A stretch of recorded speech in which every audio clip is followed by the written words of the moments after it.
Hai teman-teman, nama saya Rudi Stiono, saya dari Kelompok 8. Akan menjelaskan bagaimana menciptakan nilai kepuasan dan loyalitas pelanggan. Sebelum kita lanjut ke materi, saya akan memperkenalkan terlebih dahulu anggota saya. Yang pertama ada Rudi Stiono, saya sendiri. Kemudian ada Muhammad Rizky. Yang ketiga ada Munif Rofiki. Yang keempat ada Aditya. Dan terakhir ada Vion Oriana. Nah, setelah saya memperkenalkan anggota saya, di sini saya akan menjelaskan bagaimana apa sih pentingnya pelanggan.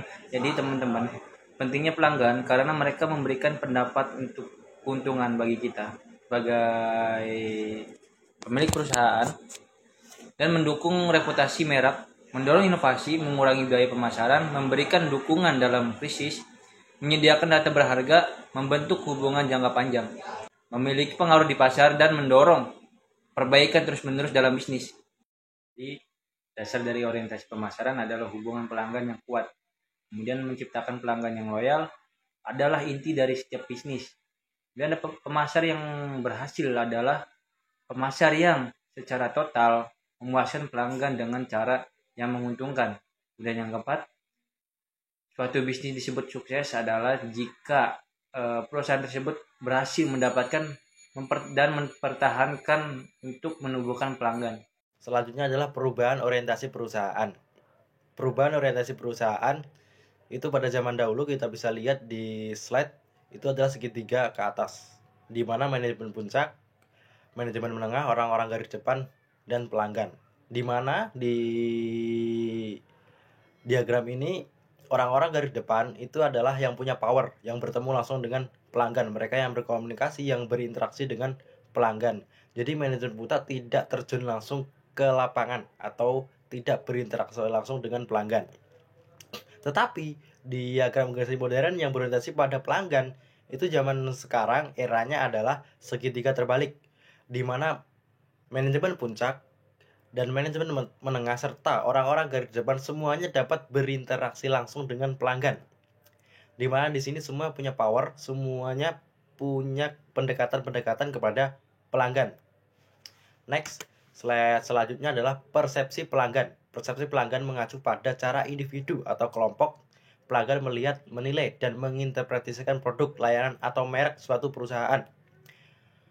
Di mana persepsi ini dipengaruhi oleh berbagai faktor, termasuk pengalaman pribadi, ekspektasi, citra merek, informasi pasar, dan interaksi dengan perusahaan.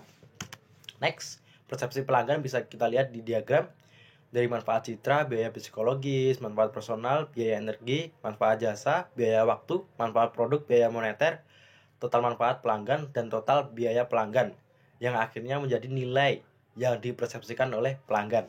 Next, memenangkan hati pelanggan memerlukan perhatian berbagai jenis aspek dalam interaksi dan pengalaman bisnis. Di mana yang pertama adalah pelayanan pelanggan yang luar biasa. Kita sebagai perusahaan harus memberikan layanan kepada pelanggan yang sangat-sangat baik. Yang kedua adalah produk yang berkualitas. Jika kita menyajikan produk yang berkualitas, maka itulah yang akan menjadi daya tarik kepada pelanggan. Yang ketiga adalah pemahaman terhadap kebutuhan pelanggan. Jadi kita harus memahami terhadap pemahaman kebutuhan pelanggan. Di masa kini kita harus mengikuti upgrade, mengikuti tren yang ada, di mana kebutuhan pelanggan itu bisa terpenuhi. Yang selanjutnya adalah transparansi. Kita harus transparan dalam hal apapun sehingga membuat pelanggan lebih nyaman untuk berinteraksi dengan kita. Next, program loyalitas. Kita harus loyal. Kalau kita loyal, maka pelanggan akan jauh lebih diuntungkan, kita juga lebih diuntungkan. Kesannya itu win-win, atau kita menang, pelanggan juga menang. Kemudian kemudahan bertransaksi. Di zaman sekarang kita harus memberikan layanan kemudahan bertransaksi kepada pelanggan sehingga semua transaksi itu berjalan lebih mudah, cepat, dan efisien.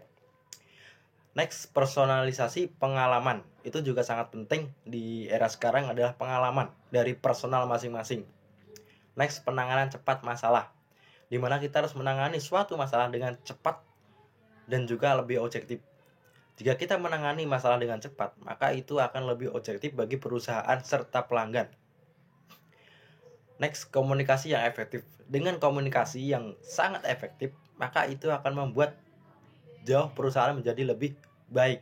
Karena jika perusahaan dengan pelanggan atau customer itu punya confident atau suatu trust confident, maka tidak akan terjadi miskomunikasi antara pelanggan dan perusahaan. Next, pengamatan terhadap waktu pelanggan. Sekarang adalah waktu sangat penting, sehingga kita jangan menyebelahkan waktu, kita harus tepat waktu sesuai dengan apa yang disepakati di awal antara pelanggan dengan perusahaan. Next, selanjutnya adalah aturan Pareto, di mana di sini 20/80, yang di mana 20% pelanggan itu menghasilkan 80% atau lebih laba perusahaan, di mana dari 80% laba itu dihasilkan oleh 20% pelanggan, yang di mana 20% pelanggan ini adalah pelanggan aktif.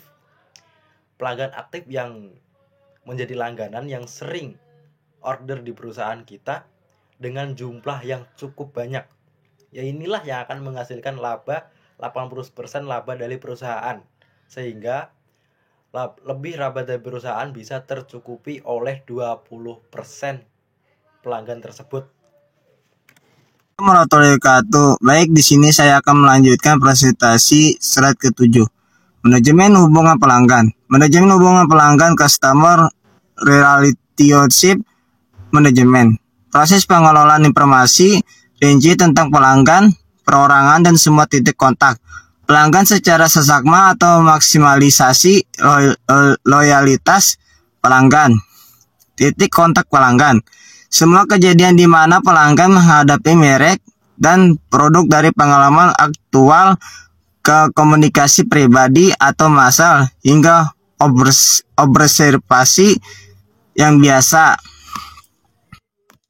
Cara meningkatkan nilai basis pelanggan. Mengurangi tingkat keberalian pelanggan. Meningkatkan daya tahan hubungan pelanggan. Memfokuskan usaha yang tidak seimbang untuk pelanggan bernilai tinggi. Contoh, potensi, prospek yang diskusifikasi, pelanggan pertama kali, pelanggan berulang, klien, anggota, advokat, mitra, pelanggan tidak aktif atau mantan pelanggan. Beberapa cara membangun loyalitas. Program loyalty, tawarkan insentif kepada pelanggan setia.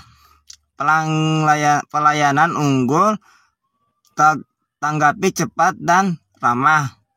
Komunikasi teratur, kirim informasi, produk, dan penawaran.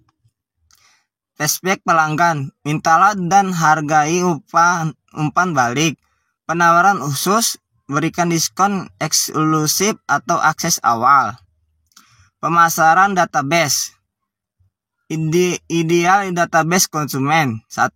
Daftar alamat, surat menyurat, dan kontak. Transaksi pelanggan. Informasi pelanggan.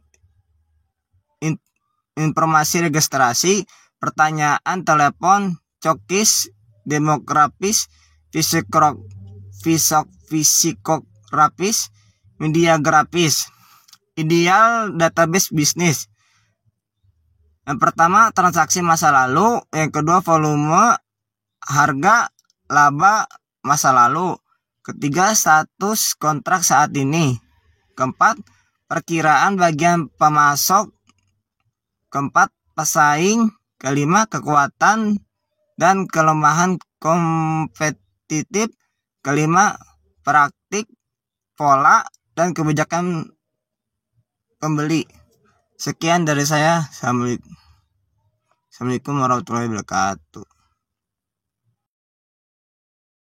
Pengendalian data digunakan untuk menarik informasi yang berguna tentang individu, tren, segmen, dan kumpulan data.